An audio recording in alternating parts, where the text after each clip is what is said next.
মেসেঞ্জারে আপনি যে মেসেজগুলো পাঠিয়েছেন অথবা আপনাকে যে মেসেজগুলো পাঠিয়েছে, অনেক সময় দেখা যায় মেসেঞ্জার থেকে সেই মেসেজগুলো কিভাবে যেন ডিলিট হয়ে গেছে, অথবা এমনও হইতে পারে আপনি যে কোনো কারণেই হোক বা রাগ করেই হোক সেই মেসেজগুলো ডিলিট করে দিচ্ছেন, কিন্তু আপনার কাছে মনে হচ্ছে সেই মেসেজগুলো এখন আবার আপনার দরকার। মেসেঞ্জার থেকে ডিলিট হওয়া সেই মেসেজগুলো আবার আপনি কিভাবে আপনার মেসেঞ্জারে ফিরিয়ে নিয়ে আসবেন সেটাই এই ভিডিওতে আপনাদেরকে দেখিয়ে দেব।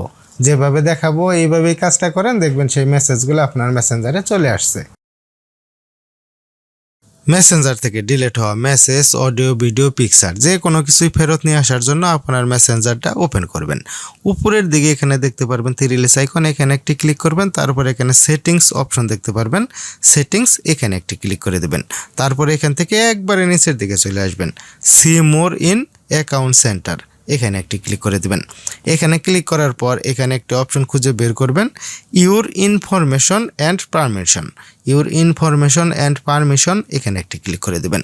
তারপর এখানে দেখতে পারবেন এক্সপোর্ট ইউর ইনফরমেশন, এখানে ক্লিক করবেন। ক্রিয়েট এক্সপোর্ট, এখানে একটি ক্লিক করে দেবেন। তারপর এখানে এক্সপোর্ট টু ডিভাইস, এখানে একটি ক্লিক করবেন। তারপর এখানে অনেকগুলো অপশন দেখতে পারবেন, এই অপশনগুলোতে একটু কাজ করতে হবে, তাহলেই দেখতে পারবেন আপনার ডিলিট হওয়া মেসেজ, অডিও, ভিডিও, পিকচার সমস্ত কিছুই আবার চলে আসবে। এই যে নোটিফাই, এখানে একটি ক্লিক করবেন। তারপরে অ্যাড নিউ ইমেইল, আপনি যে ইমেইল আইডিটা দিয়ে আপনার ওই ফেসবুক অ্যাকাউন্টটি খুলছেন সেই ইমেইল আইডিটা এখানে দিয়ে দিবেন। আপনার যদি এমন হয় আপনি ইমেইল আইডি দিয়ে ফেসবুক অ্যাকাউন্ট খুলেন নাই, আপনি মোবাইল নাম্বার দিয়ে ফেসবুক অ্যাকাউন্ট খুলছেন, তাহলে আপনার ফোনে যে ইমেইল আইডিটা আছে সেই ইমেইল আইডিটা এখানে দিয়ে দিবেন। তারপরে এখান থেকে সেভ করে দিবেন। আমি এখানে দিয়ে দিচ্ছি। ইমেইল আইডি এখানে দেওয়া হয়ে গেলে সেভ, এখানে একটি ক্লিক করে দিবেন। তারপর এখানে দেখতে পারবেন কাস্টমাইজ ইনফরমেশন, এখানে একটি ক্লিক করবেন। এখানে ক্লিক করার পর যদি আপনি এখানে দেখেন এই টিকগুলা সব অপশনগুলোতেই দেওয়া আছে, তাহলে আপনি যে ক্লিয়ার অল এখানে ক্লিক করে এই টিকগুলা উঠিয়ে দিবেন। তারপরে মেসেজ, এই টিকটা এখানে দিয়ে দেবেন, মেসেজ, এখানে এই টিকটা দেওয়ার পরে এখান থেকে আপনি সেভ করে দিবেন। তারপরে একটু উপরের দিকে যাই, ডেট রেঞ্জ, এখানে একটি ক্লিক করবেন। এখানে ক্লিক করার পর এখানে অনেকগুলো অপশন দেখতে পারবেন, last week, last month, last 3 month এবং লাস্ট 6 মান্থ এবং last year, last 3 year, all time. এবং নিচের দিকে এখানে দেখতে পাচ্ছেন কাস্টম, মানে এখানে এটাই বলছে যে কতদিন আগে ডিলিট হওয়া সেই মেসেজগুলো আপনি ফেরত নিয়ে আসতে চাচ্ছেন সেটা এখানে সিলেক্ট করে দিতে হবে। আর যদি আপনি মনে করেন আপনি যতদিন পর্যন্ত মেসেঞ্জারে এটা চালু করছেন ততদিন থেকে এখন পর্যন্ত যত মেসেজ ডিলিট করে দিচ্ছেন, ছবি, ভিডিও, অডিও ডিলিট করে দিচ্ছেন, সেইগুলো সবগুলাই নিয়ে আসবেন। তাহলে এই যে অল টাইম এখানে সিলেক্ট করে দিবেন।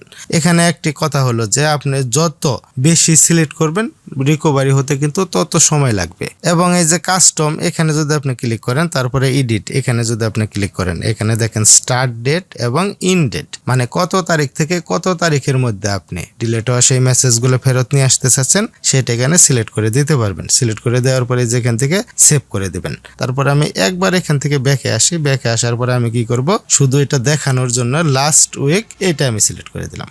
এটা সিলেক্ট করে দেওয়ার পরে সেভ, এখানে একটি ক্লিক করে দেবেন। আপনি যেটাই সিলেক্ট করেন সেভ করে দেবেন। সেভ করে দেওয়ার পরে এই অপশনগুলো একটু উপরের দিকে নিয়ে যাই, এখানে দেখেন ফরম্যাট আছে HTML, এই ফরম্যাটটাই আপনি রাখবেন। এবং এখানে মিডিয়া কোয়ালিটি, এখানে একটি ক্লিক করে এখানে দেখেন 3 ধরনের কোয়ালিটি আছে, হাই, লো এবং মিডিয়াম। এখান থেকে আপনি মিডিয়ামটাই সিলেক্ট করে এখান থেকে আপনি সেভ করে দেবেন।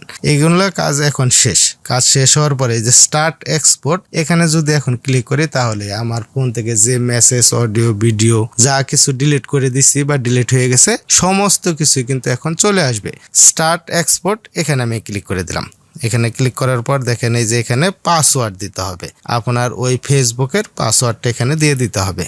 পাসওয়ার্ড দেওয়া হয়ে গেলে কন্টিনিউ, এখানে একটি ক্লিক করে দিবেন। দেখেন এখানে কিন্তু কাজ শুরু হয়ে গেছে এবং এখানে দেখেন এই যে একটি অপশন কিন্তু চলে আসছে, your information has been process. এই যে দেখেন for export will be you know when ready, it's ready, মানে এখানে দেখেন সাথে সাথে কিন্তু চলে আসছে। এখানে কিছুক্ষণ সময় নেবে। এটাই যে ক্যান্সেল লেখা আসছে, এই ক্যান্সেল এখানে কিন্তু আপনি ক্লিক করবেন না। ক্যান্সেল এখানে যদি ক্লিক করেন তাহলে কিন্তু এই অপশনটা ক্যান্সেল হয়ে যাবে। এখানে দেখতে পারবেন ডাউনলোড একটা ফোল্ডার চলে আসবে, সেই ডাউনলোড ফোল্ডারের মধ্যে ক্লিক করে এই মেসেজগুলো আপনার সেভ করে নিতে হবে আপনার ফোনের ডাউনলোড ফোল্ডারে। তবে এখানে আরেকটি গুরুত্বপূর্ণ কথা আছে, সেটা হলো যে স্টার্ট এক্সপোর্ট এখানে ক্লিক করার সাথে সাথে কিন্তু এই মেসেজগুলো চলে আসবে না।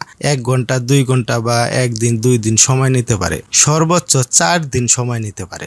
স্টার্ট এক্সপোর্ট এখানে ক্লিক করার পরে আপনি পরবর্তীতে 1 ঘন্টা 2 ঘন্টা বা 3 ঘন্টা পরে এখানে আসবেন, আসার পরে চেক করবেন যে এখানে আসছে কিনা। এখানে যদি আপনার মেসেজগুলো আসে তাহলে আপনার ফোনে একটা নোটিফিকেশন যাবে, নোটিফিকেশনে এরকম লেখা থাকবে যে আপনার মেসেজগুলো চলে আসছে, রিকভারি হয়ে গেছে। তারপরে আপনি এখানে আসবেন, এখানে আসার পরে দেখতে পারবেন এখানে একটি ডাউনলোড নামের অপশন দেখাবে। ডাউনলোড ফোল্ডারটা যখন এখানে দেখাবে আপনি সেই ডাউনলোড অপশনে যদি ক্লিক করেন তাহলে সেই মেসেজগুলো আপনার ফোনে ডাউনলোড ফোল্ডারে গিয়ে সেভ হবে। এইভাবে আপনি খুব সহজেই আপনার ফেসবুক মেসেঞ্জার থেকে ডিলিট হওয়া মেসেজ, ভিডিও, অডিও, পিকচার যে কোনো কিছুই ফেরত নিয়ে আসতে পারবেন। আর যদি মেসেঞ্জার থেকে ভিডিও, অডিও, চ্যাট, মেসেজ যে কোনো কিছু ফেরত নিয়ে আসতে আপনাদের কোনো সমস্যা হয়, কোনো সমস্যায় পড়েন, তাহলে এই ভিডিওর কমেন্টে সেটা কমেন্ট করে জানিয়ে দিতে পারেন, আমি আপনাদের সেই সমস্যাটা সমাধান করে দেওয়ার চেষ্টা করব। দেখা হবে অন্য কোনো এক ভিডিওতে। আজকের মতো এখানে বিদায়, আল্লাহ হাফেজ।